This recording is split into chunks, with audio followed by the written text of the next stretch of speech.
Welcome back everyone to Collector Not Hoarder. This is Tom, and today I get to do what I consider my most favorite video to do, and that's showing my recent pickups. I love showing the randomness that I find and the stuff that I enjoy collecting at the moment. So to start off, if you've seen my videos before, you know I'm a stolework person, and I managed to find myself a couple nice stolework cards, and we're gonna go with the 1897 Benjamin Franklin and Thomas Edison. I found a couple more copies of these cards. I know if you've seen my video before where I talked about the stolework albums, you got to see these cards in there, but this is a different set, and this is the full set of 6 that comes with this set. And also has, Gutenberg and James Watt. But not only was I able to get this set here, I got these actually, it's kind of just stuck in a sleeve, but it's another full set with Franklin and Edison in there as well. So I was able to get these. Super stoked. The condition on these things isn't as nice as the original set that I got, but just to have more sets to choose from here is great. I'm probably gonna end up selling most of these. I'll probably keep a set for myself and sell these other sets. Whenever I find these things, I can usually find them for a pretty good price, and it leaves an opportunity for me to help fund the other stuff that I like to collect. So I find the stuff I want, and then I sell off the rest. But in that lot of these stolework cards, I was actually able to find a pretty rare Edison card that came in that set, and it was this one here. And this one is just slightly different than the other ones. You can tell up here in this corner, it actually says his name up here, and in the other ones, let me pull one out here real quick and I'll show you, just so we can have a side-by-side comparison so you can see what I'm talking about. But here is the one that you typically see. It's got the stolework chocolate emblem up there. And this one actually just says his name. You can see it's missing this gold border. No gold border on this one. And the same for at the bottom. There's a gold border down here at the bottom. And you can see this one, I don't believe it's trimmed. I think it's just really beat up.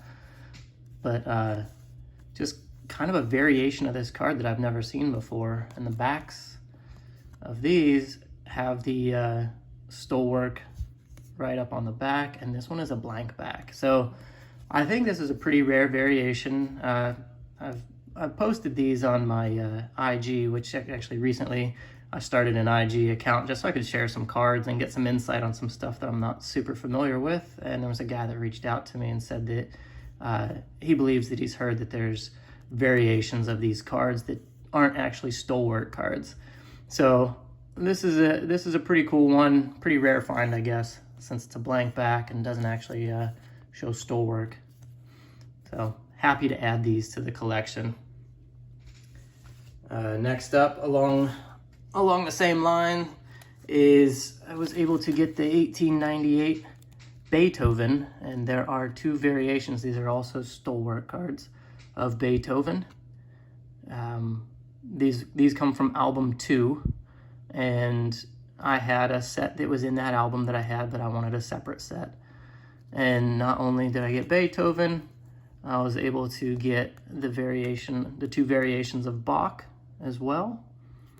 And then I got a Mozart to go along with it.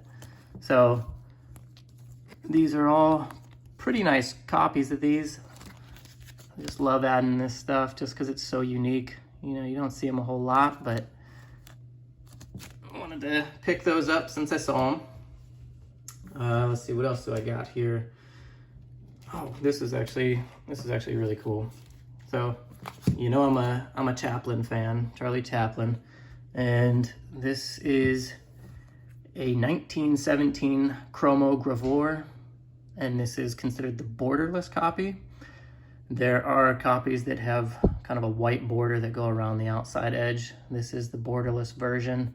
There are copies that are more desirable, I guess. This one doesn't seem to be as desirable. It doesn't command as high of a value, but just from like pop reports and stuff like that, it just seems to be a little bit more scarce than the other ones. And I was able to find this along with, so it actually came in a box, and you can see it was a 50 count box. And what I was able to get with that Chaplin is the entire set of actors and actresses that go along with the Chaplin. So, you know, you got Douglas Fairbanks, just to name a couple, Mary Pickford, Pearl White, and I believe there was another bigger name here. Oh yeah, Lillian Gish. But this is just a really awesome set. 1917 actors and actresses, and these are in actually really nice condition. And I actually have a graded copy, and it's graded by ISA. I'm gonna actually have this crossed over to an SGC holder, but I had this copy for a little while, and I was able to pick up that whole set for a fraction of what I got this for, which still wasn't super expensive, but just that I was able to get the entire set plus another Chaplin. So one of these Chaplins, depending on which one has the higher grade, you know, as I do, I keep the higher grade and I'll sell off the rest. But I was happy to add that. Next up, this is a card from over in the UK and from a candy company over in the UK. This is a Fry's chocolate, and it's the national flags card of the United States flag. Got a really cool back to it. And this is from 1908, I believe. But I like anything that's kind of like patriotic, has the flag on it. Actually, I shouldn't say anything. There's other ones I don't care too much about, but the ones that are kind of like this, you know, just kind of stand out to me. I like to pick those up. And in the same vein, I was able to find this one. This is a Flags with Soldiers, and I don't have an exact date that this one goes to. I believe it's somewhere between 1905 and 1910, but I had picked this one up a while back, and it's a Pascals, which is a candy company as well over in the UK. But what I also found a little later on was one to match it. And the thing with this one, you can see the colors are just slightly different. These are a little bit darker maybe with the flag and the blues, but the back is also different. So anytime I can find some kind of back variation to a card, this one's actually for a cigarette company or a tobacco company, and this one was a candy company. So pretty neat, you know, just kind of like your T206 stuff. Just trying to find back variations. I'm always big on trying to find maybe which one's more scarce in these odd sets that, you know, you don't see a whole lot of. Next up, I was able to snag myself another Einstein. And if you've watched my previous video on these Einstein cards, you would know that I'm a big fan of this card, and I try to find certain backs. And this is actually one of the more common backs, but I couldn't pass it up just for the price that I got it for. So just another one to add to my collection of them. Eventually I'll sell off some of them. I technically just want one of each back variation, and there are 5 variations to the backs on these. But this is one of the more common ones. Next, I was able to find a rare set that I believe these were from Sweden. And in this set, this is a Jack Dempsey card. These are from 1927. So this is a Jack Dempsey card, not the old boxer from the late 19th century, early 20th century stuff. So this is the Jack Dempsey from the 20s and 30s. But they have rough backs to them, but they're for Rich's Coffee. And Rich's Coffee is it's a Danish coffee. And what they did back in 1927 is they put out 2 sets. They put out this set that they referred to as the Sports Folk set, and then they put out another set called the Inventors set. And so I got this Jack Dempsey card, managed to pick up a Thomas Edison, You don't see these too often. There was a dealer, or a dealer that managed to pick up a whole pile of these and sell some off, and then there was another guy I'd come across that was selling some. So I think a lot of these seem to be sourced from the same collection. So I think they all got their cards from one gentleman over in the Netherlands somewhere, and they ended up parting them out. But I got a Benjamin Franklin copy. I got a Charles Lindbergh. So this is actually a very early Lindbergh card, being 1927. I forget the year of his like actual considered rookie card. It might be, earliest known copy might be like a 25 or 26, but this is a 27, so very early on, Charles Lindbergh. And then I also was able to pick up a Wilbur Wright in this set. These are very cool cards.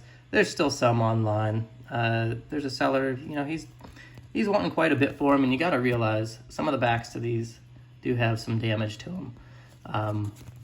But very neat set, very scarce set, I believe.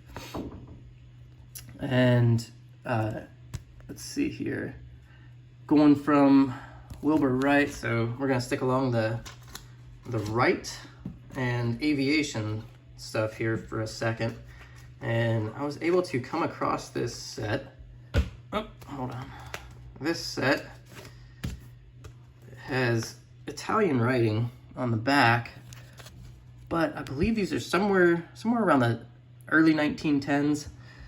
But this is a Wright card, a Wright Brothers card, and I just love how it's got the Native Americans here in the foreground as the biplane is flying over. But the back, it's actually for another coffee company. And if you're not familiar with how to translate this stuff easily, if you have an iPhone and you got the Google app on there, you can actually click on the camera and click on translate, and you'll hover your camera over top of this and it'll translate everything for you. But this is a set of 6 that go to this set, and I believe this is a fairly rare set. I've only ever seen it one time before, but it's got a handful of different aviation cards on it. Let's see, we got the Zeppelin there. You got the dirigible, which they reference actually Leonardo da Vinci on that. But it's just a really neat set. Great colors, awesome imagery, and actually just a very cool back. I'm a big fan of the backs of cards. Very neat set. Sticking along the flight aspect, I'm gonna move up to 1958 though. And this is a 1958 Snap George Reeves Superman rookie card. So this is a tough card. I don't do a lot with superheroes, but when I came across this, I figured this is one that I definitely had to pick up. And the condition of it was actually really nice. This is out there. There's not a ton of them out there, but this is an early Superman card. And George Reeves, obviously, prior to Christopher Reeves there to play Superman. But very cool card. Happy to have that one. We're going to switch to boxing here for a minute. I picked up 1909 Sam Langford, obviously a little beat up. I have a few copies of this card, but if I can get it for a good price, I like to snag it. And this one was good enough for me, for what I paid for it, and I was able to pick up a second copy of a Jack Johnson rookie card from 1909 Ogden set. This is a tough card. I've put this set together, and this is now the second one that I got for that set, so I'll probably end up just keeping one and selling off the other. But definitely a nice copy. I'll have to share the Ogden set sometime with you. Another one that I picked up, I don't buy too many graded cards, but this was actually a graded copy that I was able to get. And I love the World's Smokers set, and I didn't want to actually put the full set together, but I wanted to pick up kind of the more popular ones from the set, and this is one of them, along with the American and the Planter, but this was the first one of the three that I got. And there was a seller on eBay that listed this, and the price that he listed it for was just outrageous, by meaning how low it was. So I had to get it. I ended up picking this up for 30 bucks. After I bought it, the seller contacted me and said they made a mistake and asked if I actually wanted the card. Of course I said yes. I mean, there's a reason why I purchased it, but I picked it up, and I think in this grade, and you know, it's actually a very nice looking copy of it. You can see there's just a little surface issues with it, but overall, nice looking card. This grade might go for, I don't know, maybe $150 to $200, but it's one of the more sought after cards from that set, and that I was able to add it to the collection for the price that I did. I was very happy with that. Let's see, going along with, obviously we're going into some baseball stuff now. So there's a set from 1910 called the Murad College Series, and they are T51s. And you know, I like myself a baseball trade card, and so my goal for this stuff is to pick up all the baseball related college cards from this set. I believe there's 150 cards in the set, and there's maybe only 7 or 8 that are baseball, but you know, as you would expect, they're the more expensive cards to get from the set, except for one specific card that just kind of goes through the roof, but I'll tell you about that here in a second.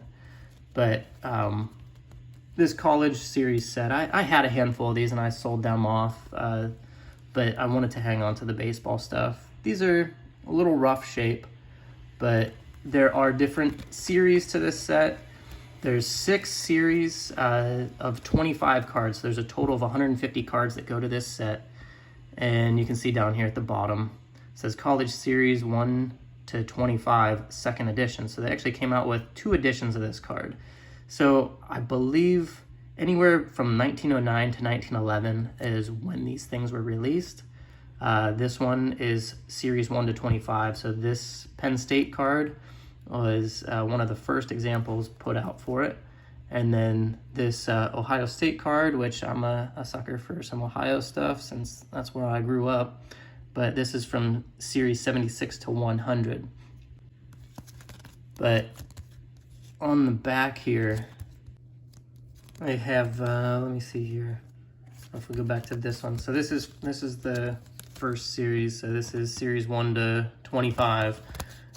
You can see down here, it has this Williams college card.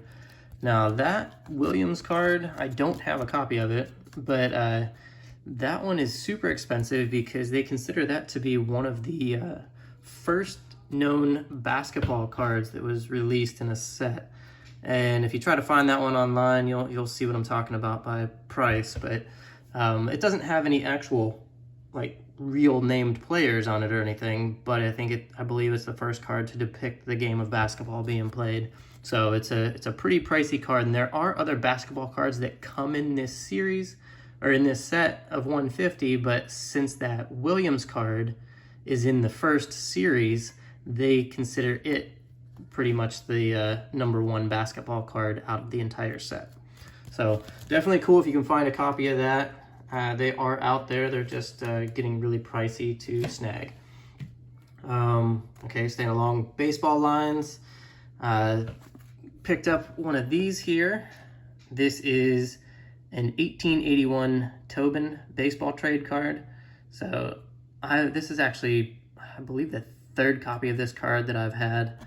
And this is actually a really nice copy. I've had an SGC 1, and I think my other copy is an SGC 3. But this one, super nice back to it. Cool little image on the front. And one of the copies that I had, I believe Mangini actually bought it off of me. And it was a pretty unique card. And it actually had handwriting in this box instead of an advertisement. And I was just happy that whenever I found out who it was going to, whenever I was selling it, that I knew that thing would stay buried in a collection forever. But yeah, definitely a cool little card. They pop up every now and then, but to find them in this nice a condition is pretty tough. Let's see, next up is, I don't know, I love these things, but these are the I believe somewhere in the 1880s. These are baseball die cuts. These are referred to as the RS Artistic Set die cuts, which is the Raphael Tuck and Sons. And I actually found these over in the UK on eBay. So I think I lucked out by picking them up over there. They're actually in pretty nice shape. And so there wasn't a lot of bids on them. Obviously, there's still people that found them over there as well, but the auction that they were in didn't go as high as what I was thinking they would. And so I was super thrilled to be able to add these. So after I found these die cuts, it kind of set me in motion for trying to find some other old die cuts. And this one, I have another one baseball related. I believe it's from the 1890s. This one's a little bit bigger. Here, I can kind of show you that it's definitely a bigger size than the Raphael Tuck and Sons copy, but this is for the Chicago Herald. So this is a newspaper baseball die cut from the 1890s. And what's cool about this guy, and I don't want to take him out and mess with it, but I did whenever I first got him just to see if they were all intact, which it is. But he kind of like pops out, and he will separate down here at his legs all the way up to his head and kind of stand up on the table. So he would hang out like that. And it's just such a cool little die cut. I love these, and I think they're super tough to find. I've never really seen another one aside from that one. Especially it looks like that, but I did get another die cut, and I believe this is also from the 1890s. But this is an enameling die cut. So the company was Enameling, and this is actually a image of a college series set, and this was for Princeton. So baseball die cut from the 1890s for Princeton, and he does the same exact thing. He pops out, and he will stand on his own as well. And it's just awesome to find these. You know, if you don't know about them, you can usually get pretty good prices on this stuff. So not a ton of people go after them, so that makes it pretty reasonable for me whenever I try to find them. So I was super happy to add both of these actually to the collection. And me being a big fan of the trade cards, I had one more thing. This is probably actually one of the bigger size trade cards that I've actually found. But this was a trade card for Colchester shoes. I know this is actually a trifold is what they call it. So it folds here and it folds here into like a pamphlet for advertising. And the cool thing about this one is the backside. So you have all these depictions on the back, you know, some sports, some farming, but stuff that you could do in their Colchester shoes. And the main reason I picked this one up was obviously for this guy up here. You got the old-time baseball player up here. It says, "Slide, don't mind your Colchester shoes, they'll stand it." And that really stood out to me, and I wanted that. But actually the biggest thing about this is what it says right here. So this says, "Dealer's name and address will be printed here. These cards circulated in your neighborhood will increase your business." So this is actually a salesman's sample of this card. So I think that makes it even more incredible and probably a little bit more tough to find since it's a salesman's sample. It doesn't have any stamps for the business that was going to be selling Colchester shoes, but it was a salesman's copy. So super tough to find and very happy to add this. This is a very neat piece. Obviously it's oversized. It's, I don't know, I would say maybe like a 7x10 or 7x11, something like that. But very cool piece. Super thrilled to add it. And that was actually my last thing that I had for you guys. I appreciate you sticking around. I know this went super long, but this is the stuff that I really enjoy sharing with you, so I get pretty stoked whenever I get to do these videos. But just remember, there's a fine line between a collector and a hoarder. Which one are you?